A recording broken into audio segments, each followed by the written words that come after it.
Yo, what's good? It's HYB, and today we got a fire hot take for y'all. Yo, this is one of the most hardest hair textures to cut. So if y'all don't know how to do this hair texture, y'all stay tuned. We're gonna get it done. We're gonna teach y'all. And today we're using the Oster. I think that's how you pronounce it, Oster.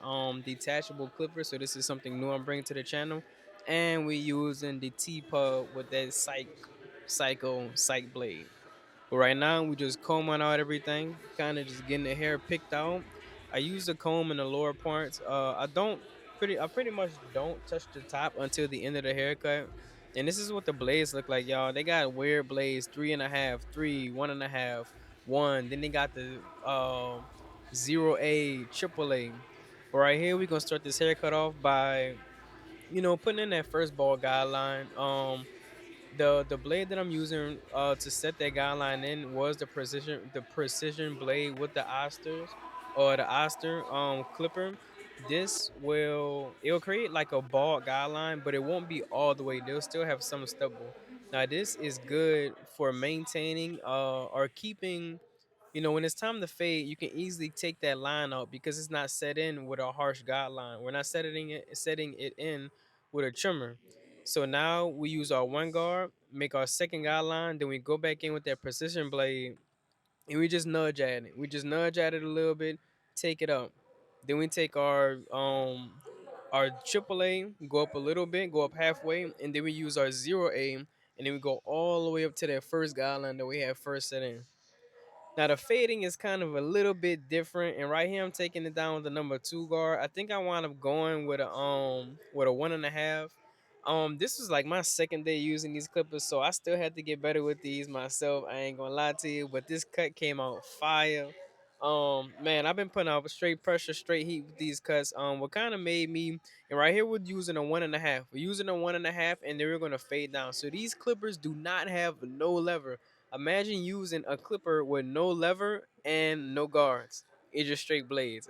So it's kind of man, it's a lot different than what I'm used to. But I seen the potential with these, and like it just strays through the hair, man. That's one thing I deal with or I don't like, man. Especially when cutting the hair down and get all the frizzy little hairs out and stuff like that. And it's a lot of detailing that you have to do. Right now, I'm detailing with the one guard, and I'm using it in that one and a half area. So there's a lot of detailing that you have to do with this guard, but it makes everything a lot more simpler because it's actually cutting the hair. So it kind of put it in perspective for me, which I will help y'all understand as well too. Is somebody was telling me, or I was watching the video, they was like, imagine trying to cut a steak with a butter knife versus a all metal knife. Which one would cut through the steak a lot better?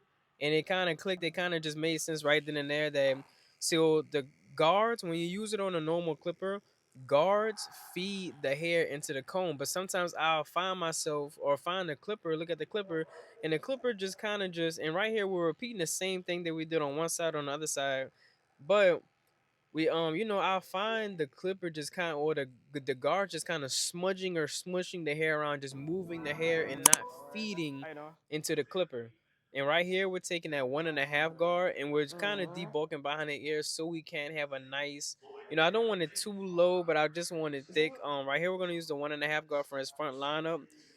As you can see, these just cut straight, just straight Yeah, like the butter, areas is man. gonna be fire.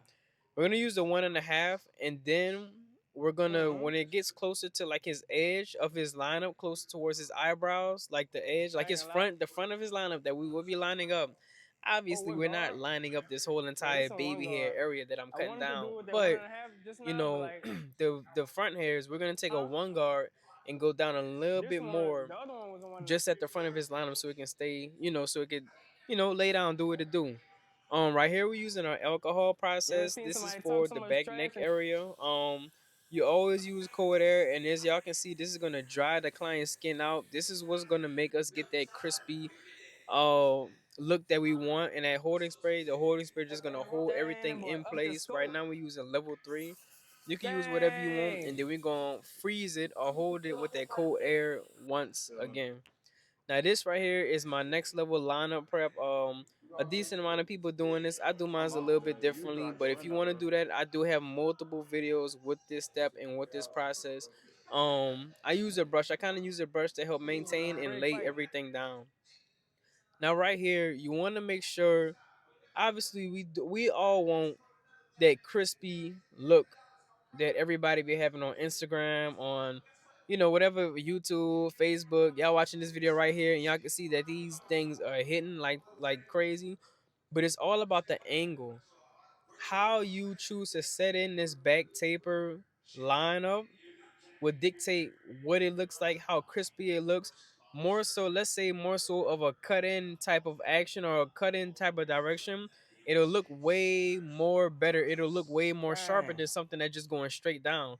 So we do exaggerate it a little bit, but Yeah. not too much. And look at that curve. That's a perfect curve. So I found out something recently, y'all. So like standing on the side of your client and doing this is what's best. I used to stand behind my client, and this That's is coming his from coach. a skilled. I'm not a That's beginner Tank barber. coach. This coming from a skilled barber. That's I'm Floyd still Mayweather. learning every single time that I cut No, I hair. think That's they the split. amazing part about That's Floyd barbering. Mayweather daddy. You always gonna learn. You always have room to grow. But I found myself. You see how it's almost dang near perfect, like a perfect, like a hook almost.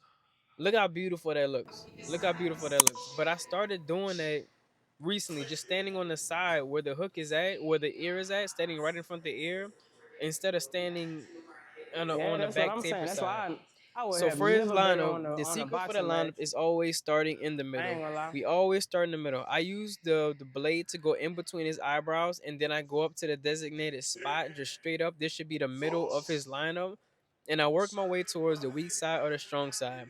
The weak side is necessarily the side that grows the least amount of hair. Not everybody has a perfect lineup. This client has, it's not perfect because the corners dip in a little bit.